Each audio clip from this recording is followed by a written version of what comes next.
Ketika kamu memperhatikan orang lain menebang pohon menggunakan golok, kapak, atau gergaji manual, kamu pasti tahu akan banyak waktu yang dibutuhkan untuk merobohkan pohon tersebut. Nah, bayangkan kamu menebang pohon menggunakan mulut kamu. Kira-kira itulah yang dilakukan burung ini. Mengebor dengan mematuk batang pohon yang besar 20 kali per detik, 10.000 kali per hari, menggunakan paruh mereka. Jangankan pakai mulut 20 kali per detik. Kejedot sekali aja, kamu udah pusing. Tapi begitulah mekanisme atau cara kerja burung ini melubangi pohon.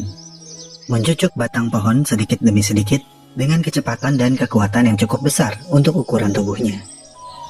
Kamu bisa mencobanya, tapi kemungkinan besar akan gegar otak atau sedikitnya jontor. Pertanyaannya, kenapa burung ini santai aja melubangi batang pohon dengan presisi dan kekuatan yang menakjubkan? Dalam video kali ini, kita akan cari tahu lebih banyak tentang burung pelatuk.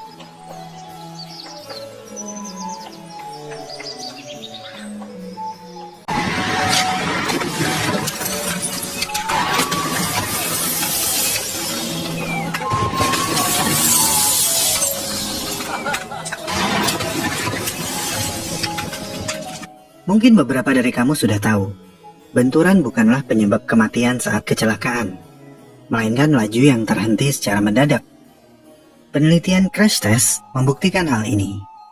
Crash test atau tes uji tabrak merupakan bentuk pengujian destruktif yang dilakukan untuk memastikan standar keamanan pada kendaraan.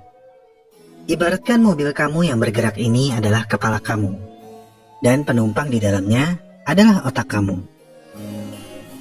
Saat mobil berhenti bergerak, tubuh penumpang di dalamnya tidak. Tengkorak manusia cukup kuat dan fleksibel untuk melindungi organ di dalamnya yang lembek dan lembut. Tubuh yang terkocok di dalam mobil ibarat otak kamu ketika gegar otak. Pemberhentian yang mendadak dapat menyebabkan otak membentur bagian dalam tengkorak. Ini berpotensi merusak neuron dan sel lainnya, dan ini disebut gegar otak. Bagaimana burung pelatuk bisa tetap mencucuk batang pohon tanpa mengalami gegar otak? Sangat menarik minat para ilmuwan untuk mempelajarinya. Dengan harapan, manusia bisa terhindar dari gegar otak dengan mudah. Dan terima kasih kepada mekanisme tengkorak burung pelatuk, manusia dapat mengembangkan teknologi biomimikri dan mengadaptasikannya dalam keseharian mereka.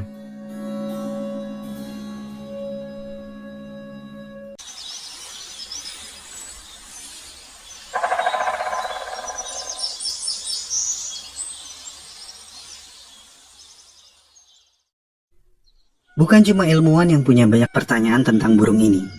Saya mungkin punya pertanyaan yang tidak kalah banyaknya. Seperti, apa itu burung pelatuk? Mengapa mereka mematuk batang pohon? Ada beberapa alasan mengapa burung pelatuk mematuk pohon. Alasan yang paling banyak diketahui adalah membangun sarang. Tapi mereka juga melakukannya untuk menandai wilayah kekuasaan, meletakkan makanan, mencari pasangan, atau mencari larva serangga. Pada bangunan buatan manusia, seperti tiang rambu lalu lintas, jembatan, atau menara, bahkan pada dinding dan mesin AC, burung ini dapat menyebabkan kerusakan yang besar jika tidak dicegah. Tapi di banyak negara, burung pelatuk sangat dilindungi. Jadi adalah ilegal untuk menangkap mereka, mengganggu, apalagi membunuh burung ini, atau sarang dan telurnya. Makanan utama burung pelatuk biasanya serangga, terutama larva kumbang, semut, ulat, dan serangga lain. Tapi mereka juga menyukai buah dan biji-bijian. Mereka banyak ditemukan di dalam atau di tepi hutan karena ketersediaan makanan dan preferensi untuk menjaga batang pohon yang mereka kuasai. Jika burung pelatuk mencari serangga, lubang yang mereka buat berukuran kecil dan tidak beraturan. Mereka sangat menyukai larva lebah carpenter, lebah pemotong daun, dan ulat kantong. Ada satu miskonsepsi yang beredar yang menyebutkan ketika burung pelatuk mematuk pohon yang sehat, biasanya mereka sedang mencari serangga. Ini tidak selalu benar. Ada jenis burung pelatuk yang disebut sapsucker dari genus Spherapicus. Mereka akan mematuk pohon yang sehat untuk menikmati getah pohon. dan setelahnya akan kembali ke pohon yang sama untuk mengecek apakah ada serangga yang terjebak getah yang mengalir dari lubang yang mereka buat. Jika ada, mereka akan memakannya. Jika tidak, mereka akan membuat lubang yang baru, tidak jauh dari lubang yang sebelumnya. Lubang-lubang ini terlihat beraturan dan seragam. Ketika membuat sarang, mereka biasanya akan memilih dahan mati atau batang pohon yang mati, biasanya sekitar 1 meter di atas tanah.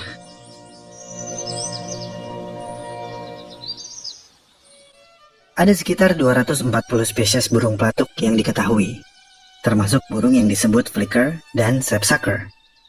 Secara sekilas, burung pelatuk terlihat mirip seperti burung kicau. Tapi para ilmuwan mengklasifikasikan burung pelatuk dalam kelompok yang berbeda, yaitu ordo Pisiformes. Mereka masih berkerabat dengan tukan.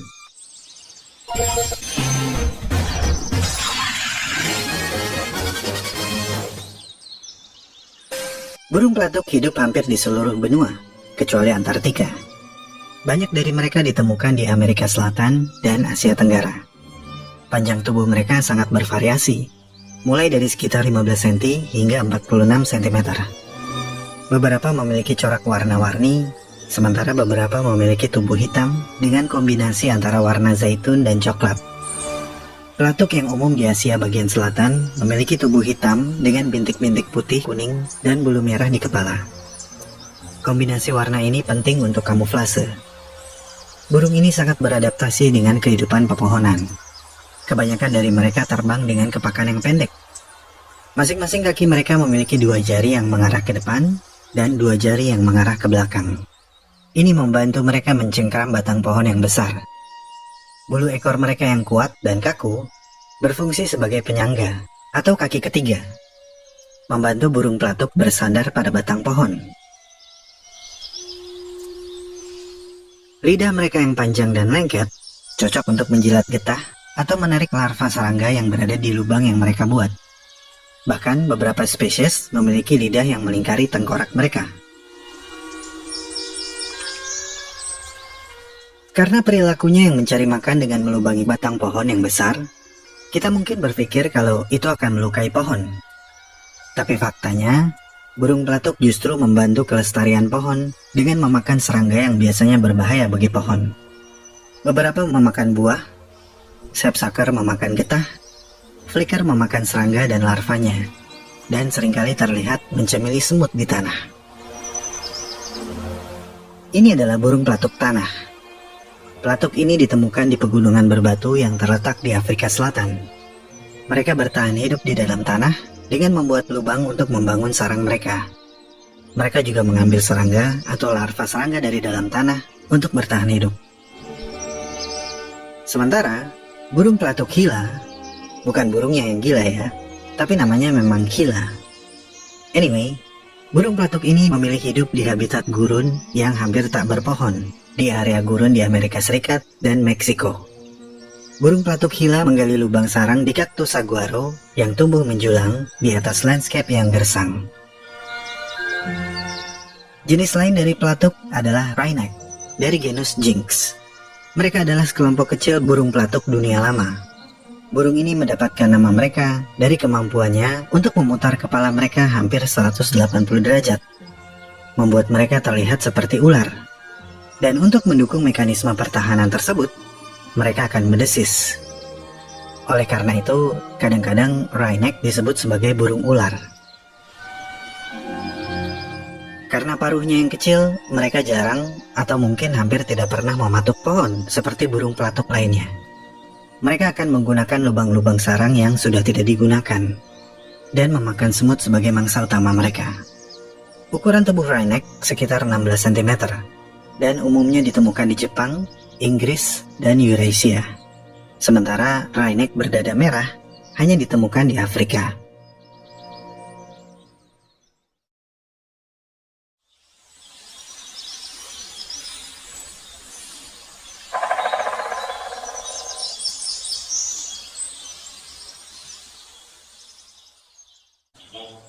Ini yang menjadi fokus pembahasan dalam video kali ini.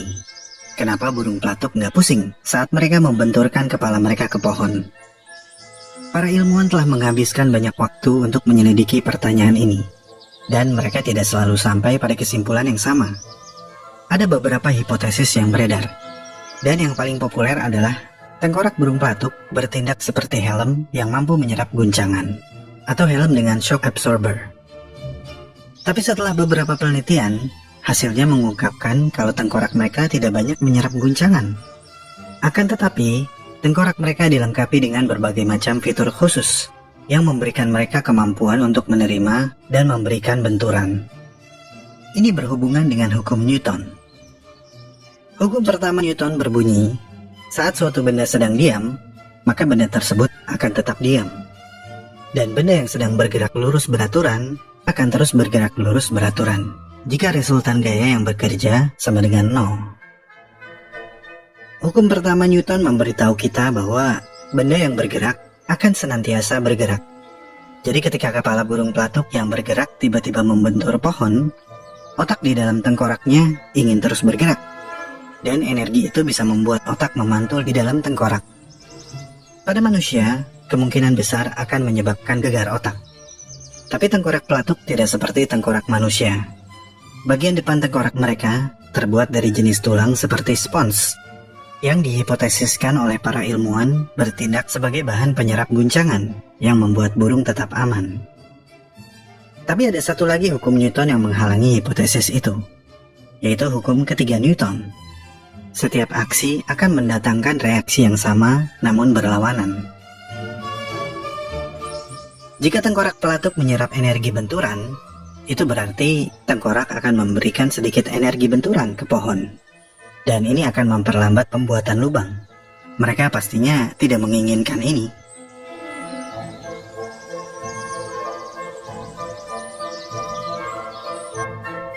Pada bulan Juli tahun 2022, tim peneliti menggunakan video berkecepatan tinggi dan merekam 3 spesies burung pelatuk yang berbeda untuk memastikan ada atau tidaknya penyerapan guncangan yang terjadi ketika mereka mematuk batang pohon. Hasilnya, tengkorak pelatuk tidak menyerap benturan secara signifikan. Tapi mereka malah menemukan sesuatu yang lain. Tim peneliti tersebut menemukan bahwa kepala pelatuk terspesialisasi untuk mengirimkan kekuatan sebanyak mungkin ke target mereka. Tengkorak burung pelatuk dilengkapi dengan palu bawaan, yang juga berarti energi yang sama akan dikirimkan kembali ke kepala mereka. Tapi ini masih belum menjawab bagaimana otak mereka bisa bertahan dari semua benturan itu. Belakangan diketahui kalau itu adalah kombinasi dari beberapa faktor. Faktor utamanya adalah tengkorak mereka yang berukuran kecil. Para peneliti menduga jika kepala mereka lebih besar, maka benturan yang diterima otak pada setiap patukan akan menyebabkan gegar otak. Dalam rekaman video, dapat kita amati bahwa burung pelatuk melindungi otak mereka dengan menarik kepala mereka sebelum paruh mereka membentur target. Sementara, rangkaian tulang spons pada tengkorak mereka akan menambah sedikit elastisitas, sehingga bagian tengkorak mampu menahan benturan dan guncangan. Penelitian lain juga dilakukan untuk mengklarifikasi struktur unik tengkorak mereka, yang ternyata tidak hanya memiliki rangkaian tulang spons, tapi bagian tengkorak yang berbeda memiliki komposisi mineral dan kepadatan tulang yang berbeda. Kemudian dari hasil penelitian tersebut, tim peneliti mereplikasi tengkorak burung pelatuk dengan 3D printer. Mereka mencetak beberapa model tengkorak burung pelatuk, kemudian membenturkannya ke target yang lebih keras, seperti beton atau logam. Ini untuk mensimulasikan skenario terburuk yang bisa terjadi kepada tengkorak burung pelatuk. Ternyata, struktur internal tengkorak mereka membantu mengarahkan gaya yang sama namun berlawanan, yang dihasilkan burung pelatuk saat mereka mematuk. Kekuatan itu diubah menjadi gelombang tekanan yang merambat melalui kepala mereka. Namun, alih-alih menuju rongga otak, gelombang tersebut disalurkan ke bawah, ke organ yang disebut tulang jugal, di bagian bawah tengkorak mereka. Jadi, terlalu sederhana jika dikatakan kalau burung pelatuk sudah dilengkapi dengan helm canggih yang mampu menyerap guncangan. Betul, helm mereka memang mewah dan canggih. Tapi burung pelatuk sangat menjaga helm mewah tersebut dengan melakukan tindakan preventif, yaitu dengan mengontrol kecepatan patukan dan menguasai teknik patukan. Dan itu menunjukkan betapa rumitnya cara kerja alam untuk sebuah keahlian yang sangat spesifik.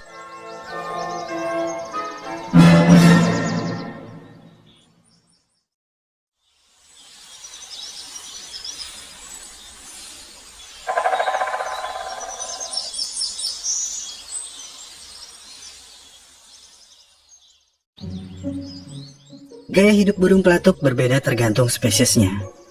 Beberapa hidup menyendiri, sementara beberapa lebih suka berkelompok. Perilaku umum mereka diantaranya memiliki vokalisasi yang tajam. Mereka terkenal karena suara patukan mereka seringkali menggema di hutan ketika siang hari.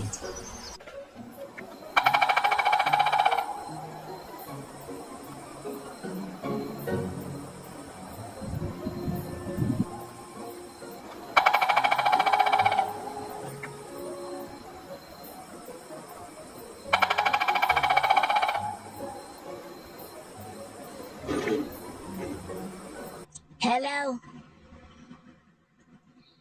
Give me my dishes.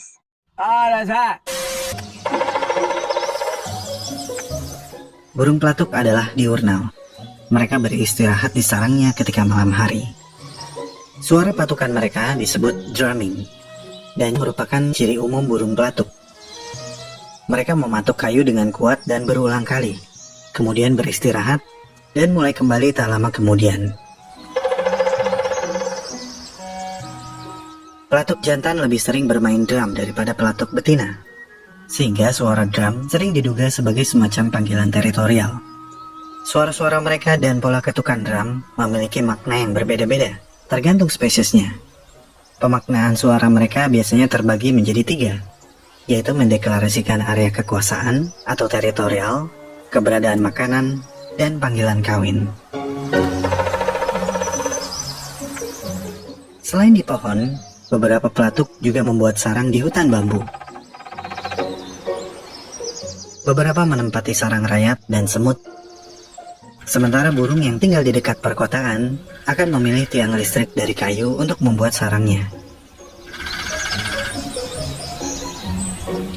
Setelah kawin, mereka akan saling bergantian membuat sarang. Akan dibutuhkan waktu 1 hingga 2 minggu untuk membuat lubang sarang yang ideal.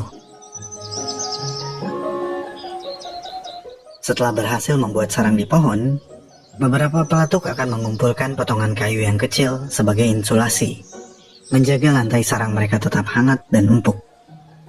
Kebanyakan pelatuk bersifat monogamus, sementara sekelompok kecil bersifat poligamus.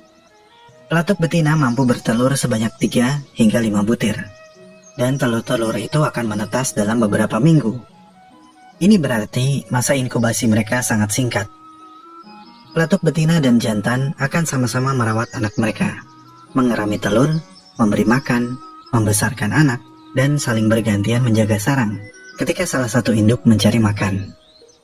Masa hidup burung pelatuk di alam liar bervariasi tergantung spesiesnya, biasanya berkisar antara 6 sampai 11 tahun.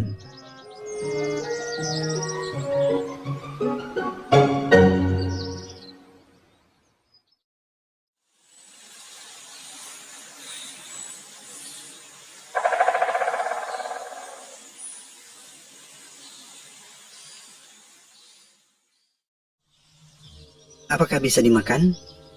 Tentu bisa. Tapi jangan dong. Mereka dilindungi di hampir setiap negara. Dari 240 spesies burung pelatuk di dunia, 20 diantaranya terancam punah. Apakah bisa dipelihara?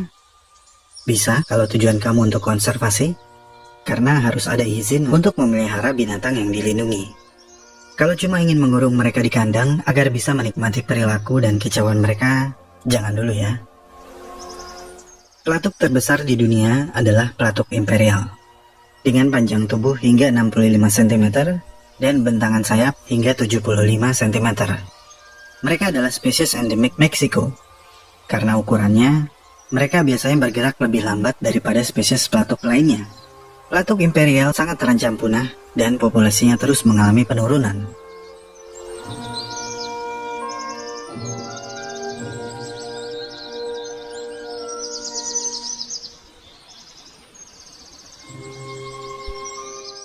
Pelatuk paruh gading adalah pelatuk terbesar ketiga di dunia. Mereka endemik benua Amerika.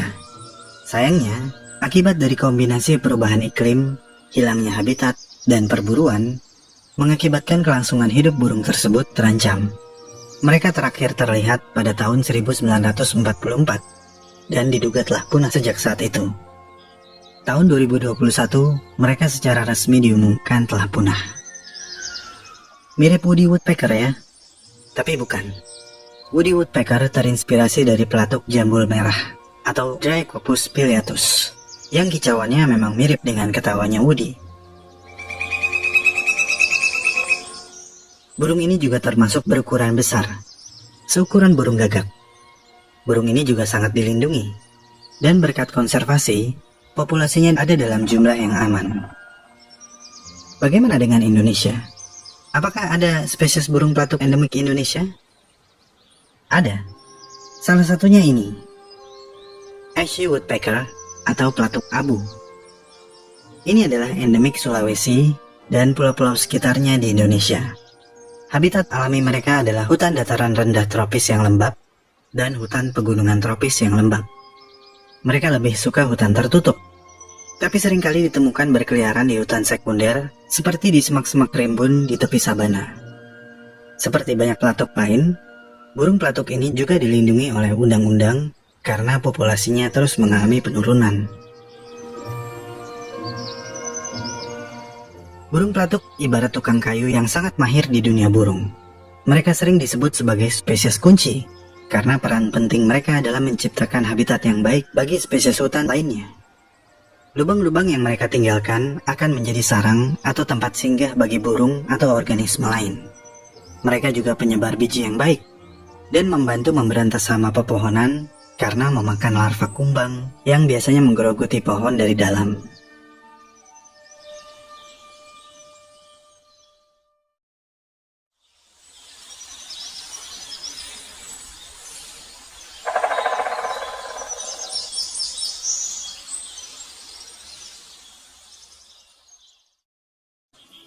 Keras kepala. Itu yang membuat burung pelatuk berhasil membuat lubang di pohon. Secara teknis, karena kepala mereka yang keras, burung pelatuk mampu membuat lubang di pohon dengan mematuk secuil demi secuil. Sedikit demi sedikit, lama-lama jadi bukit. Dari burung pelatuk, kita belajar kalau menjadi keras kepala ternyata nggak selalu buruk. Usaha atau upaya kecil yang kita lakukan terus-menerus, lambat laun akan mendatangkan hasil. Terkadang, kita harus memaksa diri kita sendiri untuk membangkitkan kemampuan atau kekuatan yang tanpa sadar kita miliki. Kita harus gigih walau tanpa gigi. Tetaplah mencicil walau rasanya merugi.